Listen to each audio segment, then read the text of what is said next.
Hello అండి, అందరికీ నమస్కారం. అందరికీ కూడా సద్దుల బతుకమ్మ శుభాకాంక్షలు. సో చూసారా ఎంత పెద్దగా బతుకమ్మనైతే తయారు చేశారో. ఇది మా విలేజ్‌లో అంటే మా అమ్మ వాళ్ళ ఇంటి దగ్గర అనమాట.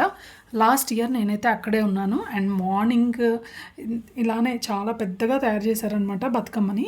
మార్నింగ్ 10, 11కి స్టార్ట్ చేస్తే పాపం ఈవినింగ్ 7:30 వరకు టైం పట్టింది. దీనిలో ఎంత హార్డ్ వర్క్ ఉంది అనేది నేను అక్కడ దగ్గరుండి చూశాను. అప్పుడు మాత్రమే తెలిసింది ఇంత కష్టపడతారా, ఇంత అందంగా తయారు చేయడానికి దీని వెనుక ఇంత కష్టం ఉంటుందా అనిపించింది. బట్ అసలు ఫైనల్ రిజల్ట్ అయితే మైండ్ బ్లోయింగ్ అండి. ఎంత బాగుందో చూడండి. అసలు తీరు ఒక్క పువ్వు అంటారు కదా, అలానే అసలు చూస్తుంటే అసలు మనకి ఎంత బాగా బతుకమ్మ అండ్ పైన అమ్మవారు చూసారా ఎంత అందంగా ఉన్నారో.